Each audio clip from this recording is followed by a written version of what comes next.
नमस्कार। मैं डॉक्टर अपर्णा मयेकर। जीना इसी का नाम है।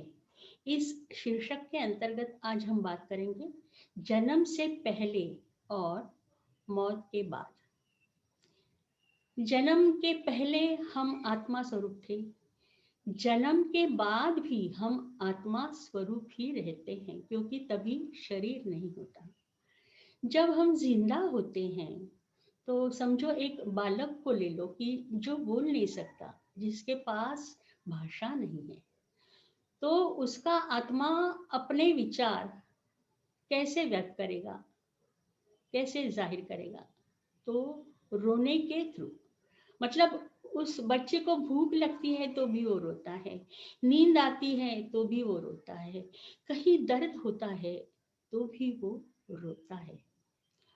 और कैसा होता है ना, हमारे घर में किसी अपने प्रिय व्यक्ति का जब इंतकाल होता है तो उसकी आत्मा आसपास ही भटकती रहती है, और वो देखती है कि उसके जाने के बाद उसके जो संबंधित व्यक्ति हैं, सब घर में प्रियजन, वो सब कितने शोक में डूबे हुए हैं। वो रोते हैं। कॉन्डोलेंस के लिए उन्हें मिलने जितने भी लोग आते हैं, तो हर बार ये बात दोहराई जाती है कि वो व्यक्ति किस वजह से मरा, कहाँ पे मरा, कितने बजे मरा, सब वही वही वही रिपीट होता है। और इससे क्या होता है कि उस आत्मा को बहुत दुख पहुंचता है, क्योंकि वो बोल नहीं सकता। वो चाहता है कि मैं अपने बीबी बच्चों को, उनको, उनका सांत्वन करूं, उनको समझाऊं कि मैं अभी वापस नहीं आ सकता, पर वो नहीं कर सकता ऐसे।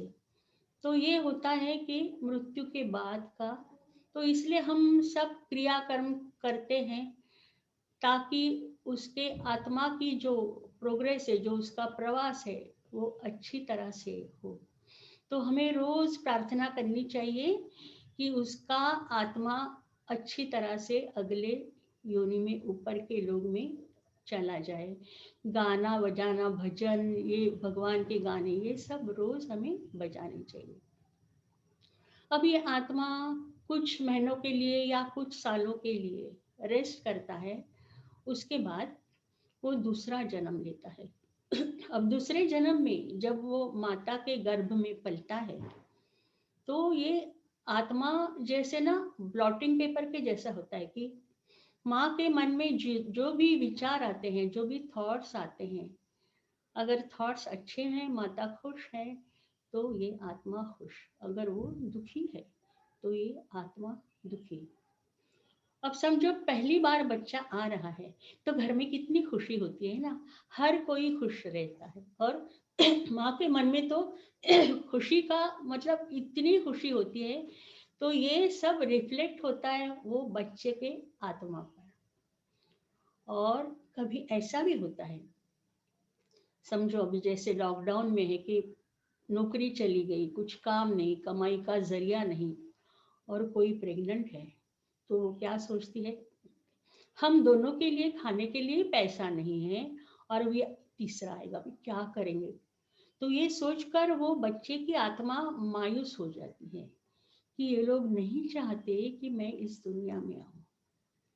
अब वो ये अपने सारे थॉट्स यूनिवर्स में भेज देता है, वैसे ही थॉट्स यूनिवर्स वापस भेजती है, और उसकी आयु नकारात्मक होती है, लाइफ उसका दुख भरा होता है। कभी कभी क्या होता है कि हमारे यहाँ अभी भी 21वीं सदी में अभी भी है कि लड़का चाहिए, लड़का चाहिए, ऐसे अभी भी है बहुत सारे घरों में। तो क्या होता है कि 2 लड़कियों के बाद जब वो औरत पेट से रहती है, तो पूरे 9 महीने इतनी स्ट्रेस में रहती है, इतनी तनाव में रहती है कि अगर मुझे लड़की हो गई तो पता नहीं घर वाले लोग मेरे साथ क्या सलूक करेंगे।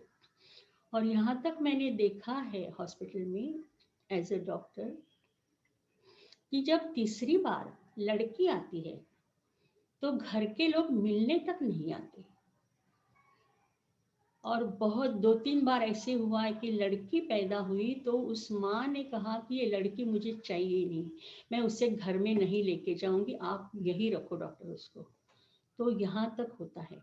तो ऐसे जो बच्चे पैदा होंगे, क्योंकि जब वो माँ के पेट में रहते तो उनके ऊपर क्या संस्कार होते हैं, सब निगेटिव थॉट्स, निगेटिव थॉट्स। तो आगे जाके उनकी बिहेवियर भी नॉर्मल नहीं होती है।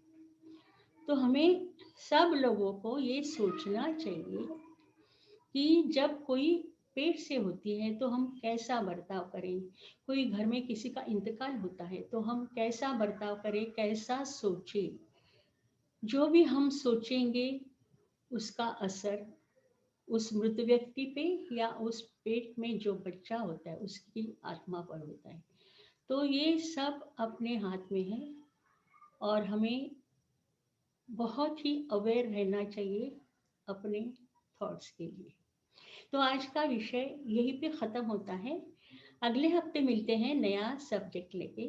तब तक अलविदा।